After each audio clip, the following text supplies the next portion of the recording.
Okay, so where we're somewhere. We kind of went real quick there, but somewhere around like verse 9 of chapter 1 is where we're at. And it says, in the first chapter of Nahum, y'all was talking about the characteristics of God, talking about what God was going to do, how God was, and just how angry he is about what's going on. I mean, God, this, again, I'll say it again. This book is an excellent book to read so that you might understand what kind of God we worship. I mean, the only God. But what he's about is some serious. I mean, when you get to chapter 3, it gets real heavy. I just kind of chuckled to myself when I was reading. I thought, this is just extreme. But anyways, he said, what do you conspire against the Lord? He will make an utter end of it. Affliction will not rise up the second time. So now he's talking to the Assyrian people. He's like, what are you going to do? He said, you're going to try to make some type of conspiracy against me. And if you look at it, he's basically saying there's nothing that you can do. When I destroy you, I'm going to destroy you so bad that there's not going to be another part. There's not going to be a way to make it up. There's not going to be a way to rebuild it. You know, like when it comes down, it comes down. You know, and that makes me think of something. You know, back in the 90s, Dad took our family on a vacation, which is once in our lifetime, maybe. So maybe one big. We went to go see an uncle in Boston. That was the only way we even got out of the state with my dad. But anyway, so we went to New York City, and I promise you this is true. I went down to New York City to the World Trade Center. I was like maybe 18 years old. I went to the corner of one of the World Trade Towers. The corner, the corner. Like imagine the building coming to a point. I went and stood by that point. And I looked straight up, and I'll never forget that. And I said to myself, I promise you this is true. I said, they were so massive. I said, these buildings will be here when Jesus returns. I said that as a teenager. Do you know that? Isn't that weird? I said that. I promise you I said that. And then to think, are they there now? No. I just think that's remarkable. That's what God was telling the Assyrian people. There's going to be a destruction upon you that there's no coming back from. There's no coming back from. He said, for while tangled like thorns and while drunken like drunkards, they shall be devoured like stubble fully dried. And this is very, very, the imagery of the words is really interesting here. When you think tangled like thorns, and I wrote myself some notes about that. I'm pretty sure I did. But when you think about the idea of thorns, where did I write that down? It's the idea that the people were there, when they were getting destroyed or when this destruction comes, it's going to be the idea of like, something that's twisted together that's hard to get through in a sense. That's what he's talking about here. It's going to be something that's going to be hard to get through, okay? And then he says the idea, and while drunken like drunkards, when somebody was drunk in this context here, he's talking about the fact that they're not knowing what's going on. They're not aware of what's going on. It's going to be full-blown confusion. It's going to be hard to get through. It's going to be hard to make your way around. He's describing something that's going to be quick, something that's going to be all-inspiring, and they're going to just be in a big mess whenever this destruction comes. And then he says, you're devoured like stubble fully dried. And then you could just think of yourself, if you took some hay and you dried it out over if you had old hay in the barn, and it was been sitting there for a year, and you throw that in the fire, what does it do? It just goes away. Dried stubble. He's not talking about wet grass or a green tree. He's talking about he's trying to describe how fast they're going to go up in flames, how abrupt and how quick it's going to be. And then he says in verse 11, from you comes forth one who plots evil against the Lord, a wicked counselor. And now this is interesting. Does anybody think of an example of an Assyrian leader that would have been considered somebody that would plot against the Lord just a few years before this happened? This would have been something that the reader would have totally understood and remembered. Remember the Sennacherib? Remember he was the one that wrote the letter to Hezekiah? And it said, if you don't do this, we're going to do this. And then Hezekiah took the letter. First he tried to appease the Sennacherib, but he sent his man Rabshakeh. Remember the story about Rabshakeh? Rabshakeh came and said, he was talking to them about all the guys on the wall, and he said, he was talking to them. And then the king said, don't talk to them in our language. And then Rabshakeh said, why should I not talk to them in Hebrew? Because they're going to be drinking their own urine like you are when we besiege the city. Remember that story? It's really a crazy story, but it's a neat story to think about. That's exactly what Nahum was referring to here. And they would have remembered this. This is that king or one of the kings of Assyria that would come and plot evil against the Lord. And now Nahum brings it up. This would have been sometime in 700 BC, if I'm not mistaken. I'm pretty sure that this all happened around 620 BC. But this is, he says, from you one comes forth, or from you comes forth the one who plots evil against the Lord. And then he says in verse 12, thus says the Lord, though they are safe, and likewise many, yet in this manner they will be cut down. When he passes through, though I have afflicted you, I will afflict you no more. So when he's talking about the Assyrian people, okay, remember, Nahum's prophesying, or he's telling this vision, and he's saying, he's repeating basically what the Lord said to him, that they are safe. If he's talking about somebody being safe, what do you think he's referring to? If somebody, I think what it means is they look unbeatable, don't they? They look like you can't beat them. It looks like they're not going to be destroyed. And that's not at all the case, because when it comes to God, God can, of course, destroy anybody. He says it looks like they're unbeatable. It looks like they have many what? Many what? Many armies, many soldiers. I mean, this was a huge, big operation. The Assyrians were, the biggest armies in the ancient world is what Assyria and Nineveh was.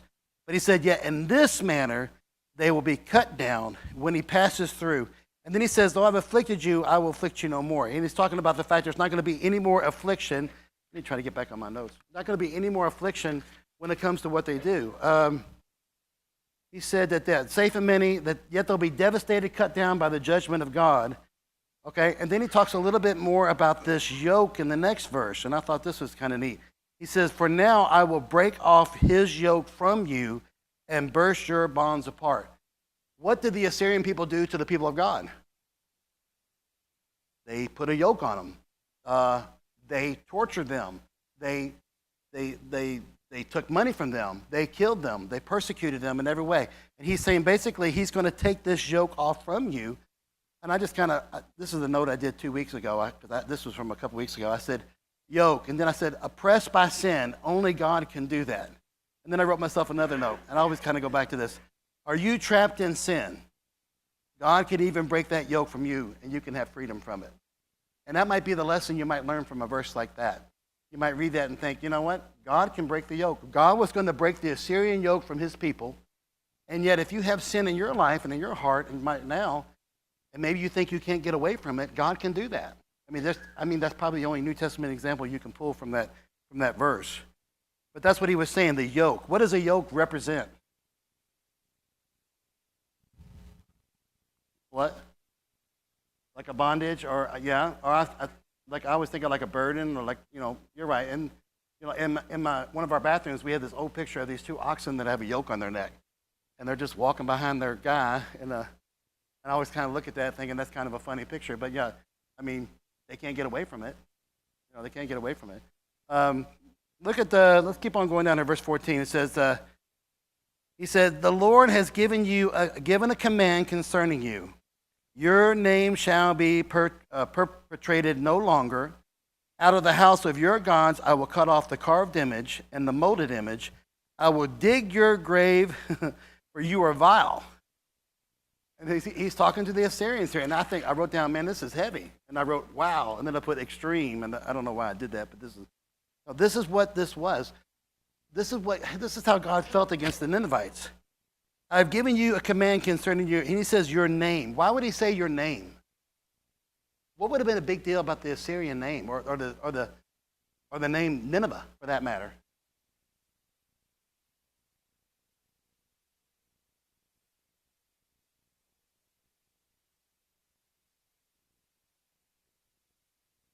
Okay, good. Yeah, because they had a name, but God's going to give them a new name. You know what the new name? I mean, it's the idea that you're not going to your name is going to be perpetuated no longer. The name Assyria, the name Nineveh would have been something everybody would have been really scared about, or they would have known about it. Now he's saying, no, it's going to be perpetrated no longer. I guess that's a hard word for me tonight, perpetrated. Out of the house of your gods, I will cut these things off. And I just a couple other things. The idea of a name, their dynasty, their reputation, their influence, maybe even their descendants, or even their remembered greatness. All these things are going to be wiped away. Look at verse 15. Behold, I didn't even make a comment about I'll dig your grave for your vow. I thought that was pretty tough.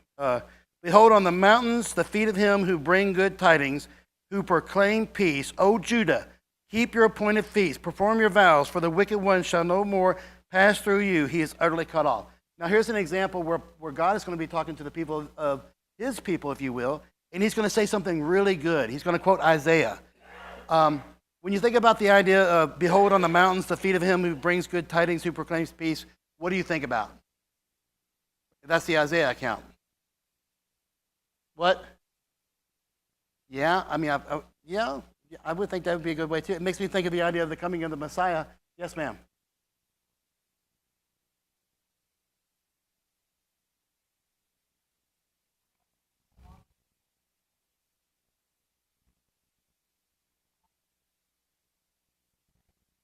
Yeah.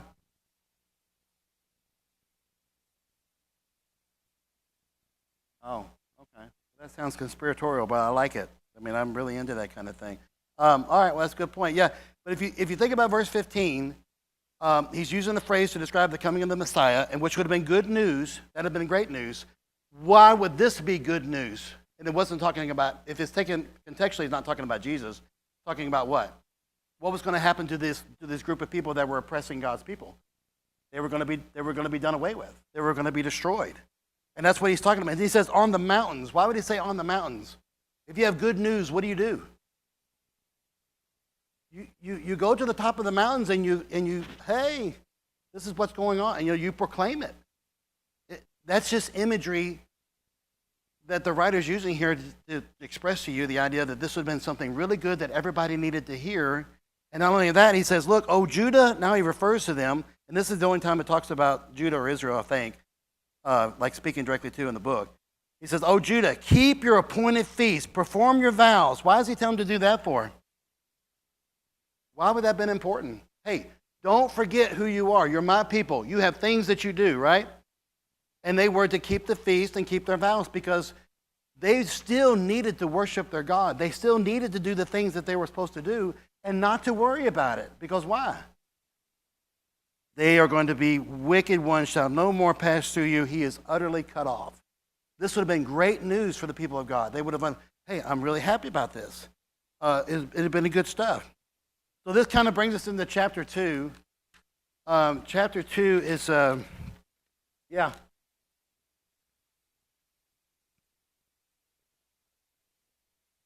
This book, if I'm not mistaken, around 623. Right? Yeah. Right. It is a major contrast, and that's why we're here. Yeah. Yeah, good point. Yeah, because remember, what did they do when Jonah's preaching? They repented, but then all these generations came through, and they forgot. And now they're back into this situation again. And now God, which could happen to us. Exactly. And it is happening to us, probably. Okay, let's look at chapter 2. He says, He who scatters has come up before your face. Man the fort, watch the road, strengthen your flanks, fortify your power mightily. For the Lord will restore the excellence of Jacob like the excellence of Israel. For the emptiers have emptied them out and ruined the vine branches. Man, that's a lot going on there. So, and then if you think about it, we can just get right into it. There's so many things. I write all these notes to talk about, but you really don't have time to go through all that stuff. But when he talks here about verse 1, he's describing like this kind of a, how would you say? He said, He who scatters has come up before your face. What do y'all think that means?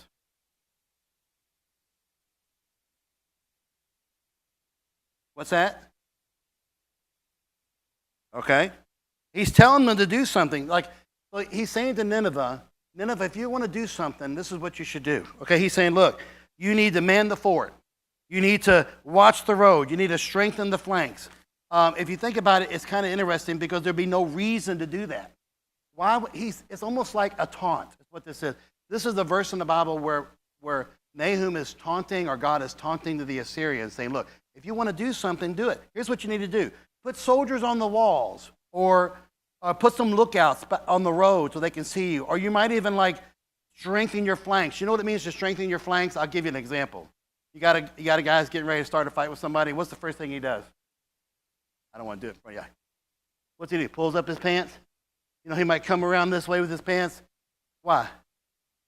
Because he's getting ready to fight. He's strengthening. He's girding up his loin. He's going to tighten his belt. It's all imagery that you might see where God was taunting them, saying, hey, look, get ready and you can defend yourself. Could they defend themselves? Absolutely not. They could not defend themselves. He said, the Lord will restore the excellence of Jacob. Then he said, like the excellence of Israel. And then he uses this example, this word, emptiers have emptied them out and ruined their vine branches. Who were the emptiers normally? The Assyrians. But now yet God's going to come and empty them out. Well, by who? It's either the Medes or the Babylonians. The emptiers are going to be emptied out now. Now it's going to be turned around on them. The Medes and the Persians are going to come in and they're going to empty out the Assyrians. And what's really interesting about it, he says, and ruin their vine branches. What would be significant about a vine branch? Like a grapevine. Do y'all know how long it takes to grow grapes, a grapevine? Or a fig tree. We can use a fig tree. That's also the same thing. Fig trees in this part of the world are highly sought after. They're treasured because they live to be thousands of years old. They take hundreds of years to produce a fig. So anytime you see a fig tree or a vine or something like that, that would be indicative of peace or of prosperity. It'd be something that was sacred to the people. And here's what people would do when a foreign nation would come into a land. What would they do? They would destroy those things. They would take them out. And it's imagery we don't understand. This doesn't mean anything to us. But to the reader, they would have totally understood that. They're going to come in and take out their vine trees, their vine branches. There might be something else I was going to add about that too. The idea of, well, maybe I don't see it. Yeah, vines. Destroying a vine tree was a big deal. It took generations to do it. It represented long-term stability and blessing, just like fig trees. Do y'all know that there are fig trees in the Garden of Gethsemane that they say that were there when Jesus was in Gethsemane? And they will not touch those trees. I mean, nobody touches those trees. I mean, they wouldn't because it's Gethsemane. But those trees are sacred. Became a biblical image of safety and peace. And yet the invading nations would destroy those trees. They would try to cripple the land. And that's exactly what he's talking about here. The other thing was the idea of the Medes and Persians. Do we know anything about the Medes or the Persians? When I say Persia, what am I talking about present day? Iran. Okay, so we're literally, at the moment, this country is bombing Persia. I mean, has bombed Persia. What about the Medes? Do we know anything where the Medes are? Anybody know where the Medes are? Anybody know? Somebody Google it. I don't know either. I didn't write that down. But it was the Medes and the Babylonians around 612 whenever this all happened. Look at, if you remember the Babylonians, that's also whenever Daniel came into the story too, back in right around 605. Now look at verse 3. Now this is the battle scene. This is God and what he's going to do to the nation of Assyria. He says, the shields of his mighty men are made red. The valiant men are in scarlet. The chariots come with flaming torches, and in the day of his preparation, and the spears are brandished. Now this is really, really highly, I don't know how you would say it. The imagery here is trying to paint this picture of like the idea of red. Maybe the swords, the shields were red because that would have been. It was very common for ancient armies back then to use red they would use red leather. They would put red scarlet on their shields. They would put red leather on their chariots. They would use copper and bronze. It was meant to instill fear. So here's the point. The whole part of chapter 2 is the Medes and the Persians are going to come in and do exactly to the Assyrians exactly everything the Assyrians did to everybody else. And now they're going to get a taste of their own medicine. Now, you did all that. You went through all these countries, and you destroyed all these nations. Yeah, now look what's going to happen to you. That's the whole thrust of chapter 2 and really chapter 3. Look what he talks about, the flashes of red.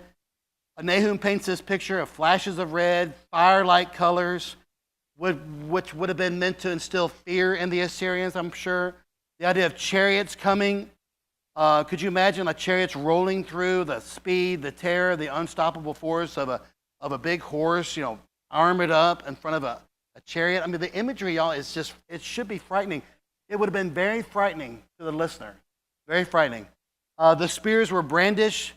Soldiers would be shaking their weapons. Back then, it was a common thing. You even see it on movies. They would shake their spears and bang their swords and bang their shields. They would make all the noise they could. And that's what Nahum is describing, a terrifying scene of the reversal of power, and that they're going to experience it. They're going to be, kind of like the hunter becomes the hunted, or that kind of thing. And God can just do whatever he wants, and that's what he's going to do. Y'all, it's terrifying. It should scare us all when you read this and think, this is who God is. He does not play. He really is saying, I gave you all these opportunities, you didn't do it, and now you're going to pay. And that's what he does. It's scary. Look at the verse 4. The chariots rage in the streets. They jostle one another in the broad roads. They seem like torches. They run like lightning. Like the idea of just confusion and roaring and going back and forth. The noise of the wheels and the horses, whinnying and making all the sounds that they make. Yelling soldiers, the metal sounds. It's a picture of confusion. It's a picture of like disorder. And this is the greatest capital of the world in the height of their power. And it's all going to happen to them. And they're like, what in the world? How can this happen to us? And I think to myself, how could it not happen to us? I mean, like here we are in the greatest country in the world. And God's talking about this story in Nahum about this other country that did all these bad things. I think, well, look at us. Don't think that that's not on purpose, y'all, that this is written for our learning. For that very reason. The idea of chariots in the street, I think that's interesting, how they go back and forth. Look at the verse 5. He remembers his nobles. This is the idea. Now all of a sudden, all these things are happening, and now maybe the king remembers the nobles, which would be like the leaders and the generals and the people that are in charge. And then it says, they stumble in their walk. They make haste to her walls, and the defense is prepared. So they stumble. When somebody's walking, like when in this instance here, it probably means that they were scared. It means that they didn't know what to do. They don't know what to do. Everything's going on. Now they're going to go and they're going to stand by the walls. They're going to protect the walls. But it's all for nothing. There's nothing they can do. And all it says is that the gates of the river, or let me go back. It says, let me see, I'll make sure. Sometimes I do want to mention, like in verse 5. Well, I didn't bring anything for. Okay. So basically, yeah, as if the king is thinking about getting ready to defend, but it's too late. His military leaders are scared. They're confused. They don't know what to do. They were once disciplined men and brave, but now they're not. They haste to the walls. They hurry to the walls to fortify the walls. Trying to save the city. It's too late. You couldn't prepare enough in any shape, form, or fashion to stop what was going to happen. It was divine dreaded judgment from God, and there was nothing that they can do. The gates, verse 6, the gates of the rivers are open, and the palace is dissolved. And what's interesting, the regular history writers back in that time, they actually record the destruction of Nineveh, that it was, what river was it on? Does everybody remember? What? Okay, so which river's on top, and what's the southern river? What's the southern river? Right. You're ready. You shouldn't have said that. We're trying to get people that are not showing off. That's okay, but I know, I appreciate that. So does everybody remember? Why do you remember Tigris is on top? What was the thing I told you to remember? A tiger on top. Because if you're Euphrates, you're going to get beat up by a tiger. There you go. That should help you. Okay, so let's see. Now he says about the rivers, talking about the Tigris River, the palace. What would have been interesting about the palace? The palace is dissolved. Would that have been something kind of big deal? They say, the history says that the river overflowed and the walls fell into the river. And when the walls came down, they said it was like pandemonium. The history says what Nahum says is exactly true. Like it's the same thing. It's the same story. The walls fell down. The waters came through. It was like a flood. The palace was dissolved. I could just imagine the stones just kind of coming apart. And then verse 7, it's like, here's an example where Nahum sees the battle and he sees the outcome. Look at verse 7. He goes, it is decreed. That makes me think of what Obama used to say. It is decreed. Okay. Anyway, he said, it is decreed, so shall be, she shall be led away captive, she shall be brought up, and her maidservants shall lead her as with the voice of doves beating their breasts. This is an example where basically talks about the idea that it's described as a woman being carried away in shame and defeat. And this verse kind of just changes the tone. It's talking about it's coming and now it's here. Why would it use this idea of beating their breast or the voice of doves? What would that have been showing us?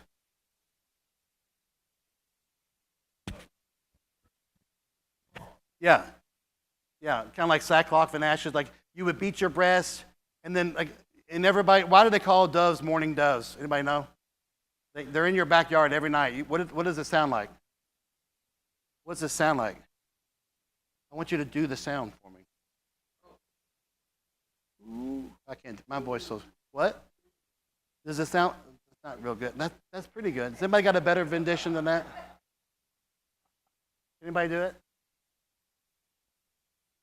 My voice is so cracked. I could probably do it, but that's why they call them morning doves, because they sound like they're mourning. Could you imagine these women beating their chests and they're walking and they're captive and they're walking away? You know what the Assyrians would do when they would take a people into captivity? They would literally take hooks and hook them on their arms and their backs and walk them out. Could you imagine? Take a big bait hook and just hook it around Theron, just like right here. And then they would pull you out of the city and walk you down the road with a hook in you. That's what they did. That's why God hated them, but that's why God did what he did. It's really extreme. The Assyrians were extreme. They would cut people's heads off and stick them on poles and line the streets with them. A lot of nations did that. The Romans did that too. Anyway, so let's see. Then it makes me think of how proud Nineveh was. Nineveh was a proud city. And what does the Bible say about being proud? What? It goes before a fall. God opposes the proud, but gives grace to the humble. Just like, and then it makes me think of the Matthew 7 where it says, a wise man builds his house on what? On the rock, not the sand. I don't know. Just when you see the idea of a palace being dissolved, you think it just kind of going down into the river, if you will. Okay, look at verse 8. Though Nineveh of old was like a pool of water, now they flee away. Halt, halt, they cry, but no one turns back. So when Nahum was writing this, it probably meant the idea of a pool of water. Okay, it would have been representative of a lot of people. I kind of wrote down a couple notes about it, but it's the idea of abundance or strength or population, maybe a gathering of people. It was a city full of resources. It was a city full of people. And look what it says about this pool of water. Nineveh of old was like, which means it was a figure of speech, like a simile, a pool of water. And then it says, now they, who's they? The pool of water. Now all these people and all these resources, what happens to them? They flee. It all just goes away. That's what he's saying there. And then they'll cry, halt, halt. And that would have been a word that a military person would have used. So there could have been some soldier or some leader that would have said, halt, halt. Like, don't leave the city. But what happens? None of them turn back. They all just run for their lives. That's more description of what happened in this city. And then it says in verse 9, take spoil of silver, take spoil of gold. There is no end of treasure or wealth of every desirable prize. And this kind of goes back to the idea that the Medes and the Babylonians would have been coming in and they would have took everything out of the city. I read somewhere where the archaeologists, when they did find Nineveh, that they found no treasure. They found nothing of value. They found inscriptions and they found carved images and they found stones and that kind of thing. But there was remarkably very little to none treasure. They said it was a super wealthy city and it was totally plundered in every shape, form, or fashion. Everything was taken out of it. Again, just showing the fact that Nahum, what he said was true. And then it says, and this is kind of like the result. Verse 10 is the result. She's empty, desolate and waste. The heart melts and the knees shake. You know, the idea of the heart melting makes me think of like an emotional pain, and then like the knee shaking makes me think of a physical thing. Not only was it just physical, but it was mental. It was a breakdown. The people were terrified. The people were, in a lot of trouble. Much pain in every side. Everybody experienced pain. Everybody that was leaving did. And all their faces are drained of color. And I told Scott I was going to bring this up. Remember a couple weeks ago, Scott was kind of feeling sick and he preached. Me and Amy, I sat pretty close. He didn't jump. He stepped up. And his face looked white. I thought, oh man, Scott don't feel good. Scott was sick. And he admitted it too later on that day. But here's the thing. When your face are pale white, what is it? What's it mean? It means like you're sick. I mean, I believe these people were sick to their stomach. They were really, really like upset. Okay, look at 11 and 12. This is interesting. Where is the dwelling of the lions and the feeding place of the young lions, where the lion walked and the lioness and the lion cub, and no one has made them afraid? The lion tore in pieces enough for his cubs, killed for his lionesses, filled his caves with prey and his dens with flesh. What was significant about a lion with the nation of Assyria? Anybody remember that? If you just Google it, if I'm not mistaken, a lion was on their flag. They had lion sculptures and statues everywhere. They had depictions of their rulers going on lion hunts. Did y'all know that lions used to live in Asia? I knew that because I've always studied animal stuff since I was a kid. But there are no more lions in Asia anymore. They're called Asiatic lions. But now they're extinct. They only live in Africa. But back then, they would hunt lions in Iraq, Greece, parts of Turkey, Persia, and especially Israel. There were lions in Israel. There were even lions in northern Africa, in Egypt. Did y'all know that? Maybe y'all don't even know where lions are today. I don't know if that's even something you think about. But anyway, so here's the point. The point was what? Yeah. Yeah. Yeah, I wouldn't be surprised. But here's what he's saying. He's like, so where is the dwelling place of the lion now? You call yourself a lion? Look what happened to him. What happened? There's no more place for you. You don't have any food to feed your lionesses, which is the females. You don't have any scraps of food in the lion's den for your children. You see the imagery? No one's made you afraid anymore. Your caves are empty. I just think that's really interesting. He's just making a play on the fact that the idea of the lion thing was over. Man, I wrote so many notes. I had no idea even thinking about getting to them. The idea of the lion. Anything else I want to say about lion? Yeah, he said cut off. Basically, the young lions were like maybe the young warriors or the princes or the soldiers. All these guys are gone. Cut off the prey. All that's over with, so on and so on. Look what it says there in verse 13. He says, behold. What's it mean, behold, in the Bible? Well, that's not the word I'm looking for, Sherry. You've got to read my mind. It means look. That's what behold means. Look. He said, I am against you. If God wrote, I heard a preacher say this one time. I was listening to a sermon. He goes, if God wrote you a letter and you opened up the letter and it said, look, I'm against you, how would you feel? If you got a letter from God, I mean, like the preacher said, like the return address said heaven on it. I thought that was kind of silly. But I thought, wouldn't that be something? That's what they got. They got a letter from God saying, I'm against you. And what does the Bible say?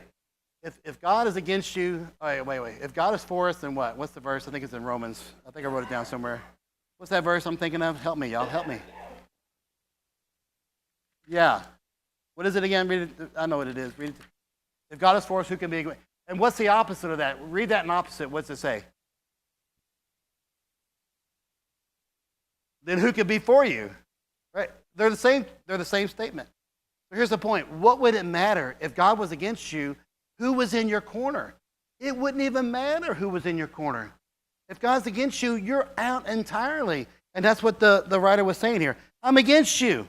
And then he says, the Lord of hosts. The reason why he put the Lord of hosts on there meant that he was the Lord of every other thing, which means this. It's literally the idea of armies. It's the earthly armies, the spiritual armies, the angel armies, all the different armies. That was not by mistake or by accident. He was saying, look, you think you're an army? I'm telling you, I'm the Lord of all the armies of the world. all the armies that have ever been created, I'm the Lord of. And they would have saw that. I will burn your chariots in smoke.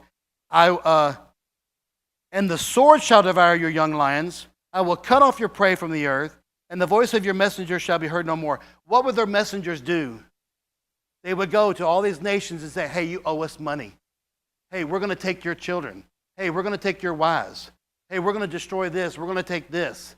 That's what they did back then. That's what they would send messengers out to do all this damage. And he's like, guess what?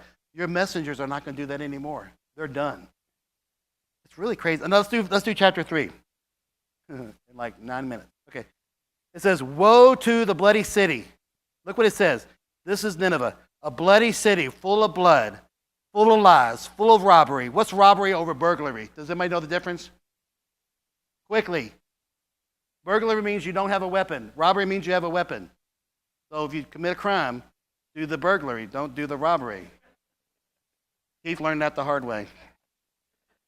Anyways, it says the victim never departs. If a victim never departs, what's that mean? There's never enough victims for this city. Okay?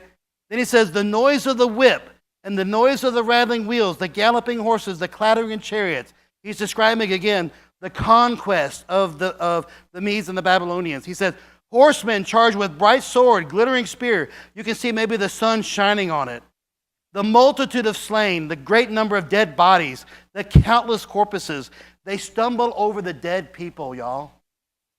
Look at this. This chapter is, I don't want to say insane, but it's insane. Look what it said. Because of the multitude of harlotries and seductive harlots, which has nothing to do with prostitution. He's talking about the fact that they have prostituted themselves with idols and prostituted themselves with sorcery and all types of dark powers. That's the condemnation here. Who sells nations through their harlotries, families through their sorceries. He goes, behold, I'm against you. Again, says the Lord of hosts. And then he says, I'll lift up your skirts and cover your face. That was the epitome of shame and of defeat. When you would lift up your skirt and show your nakedness. That's what, and they would have understood that. I mean, that's nasty now. I will show the nations your nakedness and the kingdoms your shame. I will cast abominable filth upon you, making you vow, making you a spectacle. If something's a spectacle, could you imagine the other nations around them going, look what's happening over there in Nineveh. Look what God's doing to them. Would that have been something very, very shameful for them to experience? Absolutely. That's what God was saying, y'all. He said, it shall come to pass that all who look upon you will flee from you and say, Nineveh is laid waste. Who will bemoan her? Where shall I seek comfort for you? Do you think that anybody's going to mourn the fact that Assyria was destroyed? They couldn't find one person to be sad about it. If you died, wouldn't you hope one person would be sad that you left? Nobody would care that they were gone. They were going to be happy that they were gone. Look what he says in verse 8. This is so neat, y'all. He says, are you better than Nahum, which is I think it means Thebes. It was a city in Egypt, and about 70 years before this, the Assyrians came up and destroyed the city. Okay? It's called Thebes. Look what it says. He says, God said, are you better than them? And look what he says, y'all. That was situated by the river. The river what? When you talk about the river in Egypt, you're talking about what? The Nile. He said that had waters around here, and then it says, whose rampart was the sea, whose wall was the sea. That is poetic language saying the same thing two different ways. The rampart would have been a wall. All he's saying, look, there was a city called Thebes, and it was in Egypt, and you destroyed them. And they had helpers there helping them too. And he mentions the helpers. Look, he says, Ethiopia and Egypt helped you. And they were boundless too. They had lots of people to help. And look what he says, Put and Libya were also your helpers. So here's the point.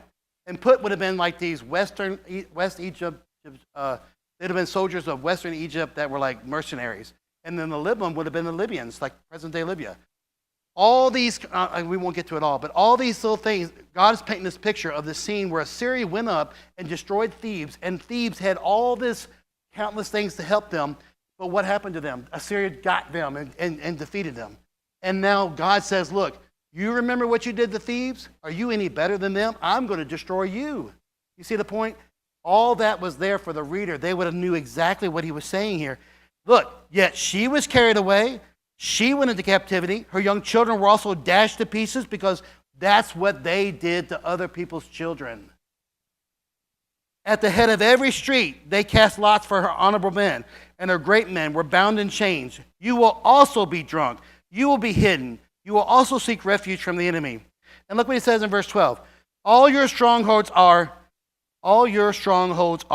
fig trees with ripened figs. That they're shaken, they fall into the mouth of your eater. That is so interesting. When you were to shake a fig tree, and if the figs were ripe, they would just fall off. If you shake the army of the Assyrians, if you were to shake the armies, what would the soldiers do? They'd all just fall down and be killed. That's all he was saying. He was just trying to point to them like, you have nothing to do. There's nothing you can do. What else does he say? And then he does this thing about women. Verse 13, surely your people in your midst are women. The gates of your land are wide open for your enemies. Fire shall devour the bars of your gate. He's just comparing them to women that they can't defend themselves. It's pretty strong stuff. Draw your water for the siege. Fortify your strongholds. Look what he says. Go into the clay, tread out the mortar, make strong. He's saying, look, y'all, go get your water. Go build your bricks and make your wall stronger. Matter of fact, go make more bricks and make more wall. But was it going to help them? Not at all. Not at all. He said, guess what? The fire will devour you. The sword will cut you off, and it will eat you up like locusts. Make yourself many like the locusts. Make yourself many like the swarm of locusts. What does a locust do? A locust comes into play. There's lots of them, and as soon as they get there, what happens to them? They go away. That's all he's saying. There's going to be a lot of them, and then they're all going to go away. We won't get to it done. So we'll do the last couple verses of that, but we're going to get into, God willing, Habakkuk, the next book. There's only 3 chapters in each one of these last 2 books, but I think we can do it.